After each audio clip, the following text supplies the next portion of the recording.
Hi, I'm Johnny and you're watching the Hexy Beast. And on today's episode we're going to be taking a look at this game right here, Nautilion from Z-Man Games. Anyway, let's just get it to the table and see how it plays, shall we?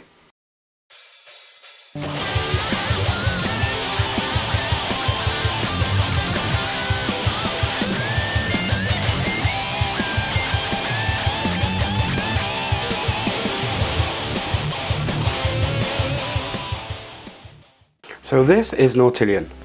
Take the helm of the Nautilion submarine and recruit a heroic crew to vanquish the treacherous dark house that lurks in the oceanic depths. A dice game in the universe. Skillfully assign the dice to make your way to the abyss with a fully manned submarine to assure your victory. However, you will need to be careful. You aren't the only vessel navigating the waters. So anyway, let's just go through to setup. Okay, so the first thing I'm going to do is I'm going to take this ship A out of the multiple ones you can choose from to start the game and place it in front of me. Then I'm going to take 5 of these tokens and place them in my reserve for this difficulty, mainly because it means I'll definitely should be able to show you all of the powers available on this card right here, which I'm also going to place nearby for a reference. This will let us know what we can do with our tokens when we have them. Okay, next what we're going to do is we're going to place this Dark House card, and this basically means anytime we roll a 3 or 4 on the dice we have, we're going to lose a token. And I'm just going to put this down on the side by here. Okay, next we're going to place our island tile, and then we're going to place our abyss tile. Then we're going to take all these numbered tokens with the blue reserve symbol on the back of them, and then we're just basically going to randomize them. And well, you could flip them over and shuffle them all up, but what I'm going to do is I'm going to take one of these lovely Hexy bags that's available from the merch store, link in the description, and I'm going to randomize them in there. Then what I would do after randomizing them is pull them out and just lay a path going from one end to the other. Okay, next thing we're going to do is we're going to take this Nautilion standee and we're going to place it on the island space by here, and then I'm going to take this Phantom standee and I'm going to place it on the abyss. Okay, so now I'm going to take these 3 dice, which you may notice only count up to 4 and not 6, and I'm going to keep them by here.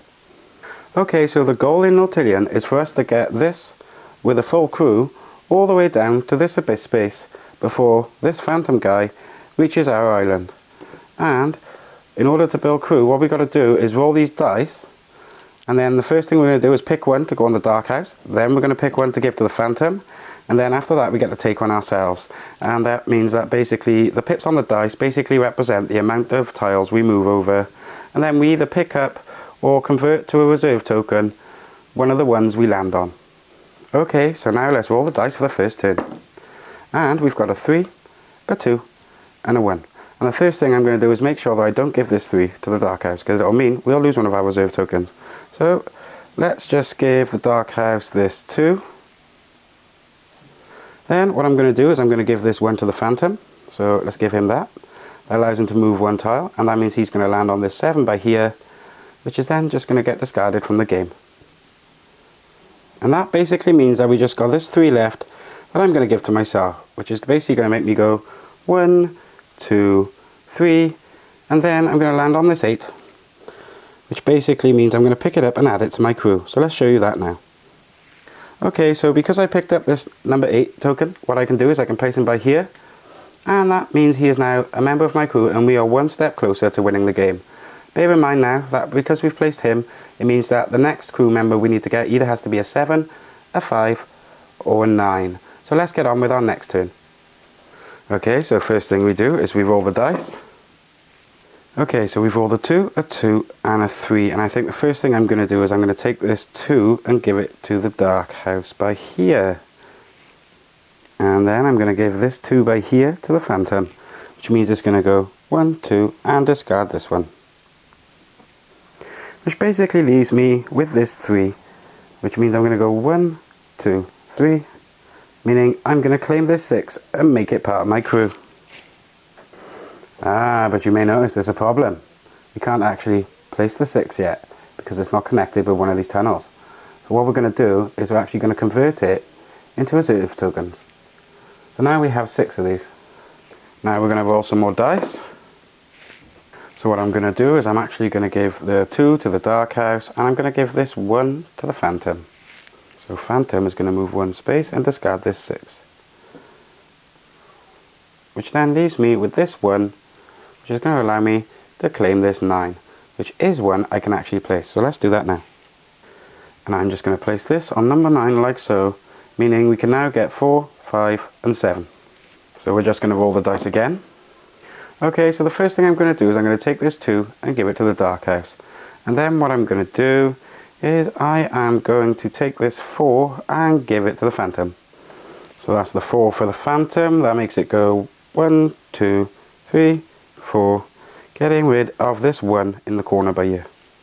Okay, so that leaves me with a 1, but I can't really pick up this 2 here. So what I'm going to do is I'm going to use one of my powers, and I'm going to show you how they work now.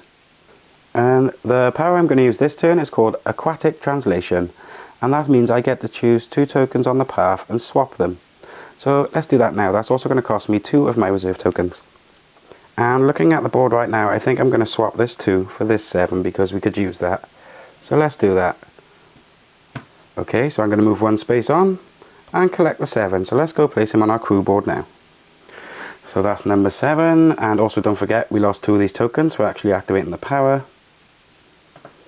So now the ones we're looking for are 4, 5 and 6. And it's dice time. 3 ones, nice. So obviously I'm going to give a 1 to the dark house, and I'm going to give 1 to the phantom. Phantom's going to move 1 space onto the 4, discarding it. And then what I'm going to do is I'm going to take this 1 and take this 5 to my crew.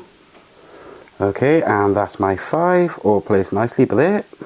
Okay, so now time to roll dice again. Oh no. Okay, so at this point, to avoid giving the dark house one of my tokens, what I'm actually going to do is I'm going to use the repetitive whirlwind, which is going to cost me 1 token, and it allows me to re-roll all 3 of the dice. So that's 1 token, and let's roll all our dice again. Here we go. Let's see what we get. Okay, much better. So what I'm going to do is I'm actually going to give the 2 to the dark house, a 3 to the phantom, and here we have the 3 for the phantom. So it's just going to go 1, 2, 3, and it's going to take this number 3 token and take it away from us as usual. Okay, so that just leaves us with a 3, which makes us go 1, 2, 3, which means we're actually going to pick up this 8. But as we've already got an 8 on our crew, I'm just going to flip it over and get us another focus token ready for another power later in the game. So let's go put that over there now. Okay, so here's my token. Okay, so it's time to roll the dice again. Okay, what I'm actually going to do now is I am going to use this artificial tide in order to change one of my dice to anything I want to. So I'm going to spend 2 of my tokens, just like so. So I get 2 of these tokens and get rid of them. And I think what I'm going to do is I'm going to turn this 2 into a 4. Then I'm going to give this 1 to the dark house and this 1 to the phantom. Okay, that's 1 to the phantom, and he moves and discards this 3. And that basically leaves us with this 4, which is going to allow us to go 1, 2, 3, 4, and pick up this 4 and place him on our crew. Okay, so I'm just going to take this 4 we just won, and I'm going to put it by here, meaning now we're looking for a 3, a 2, or a 6 to add another space. Okay, it's time to roll the dice again.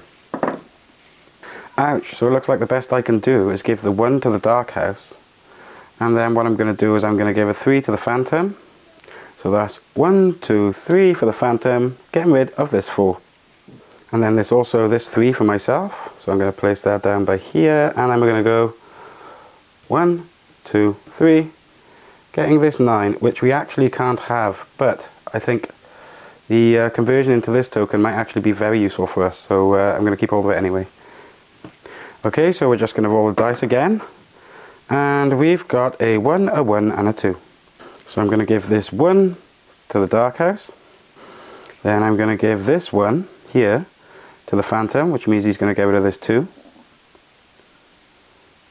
And I'm going to give myself this 2, which is basically going to allow me to move 2 spaces. And the thing to remember now is that the phantom itself doesn't actually count as a space, so that's going to be 1, 2, getting another 9.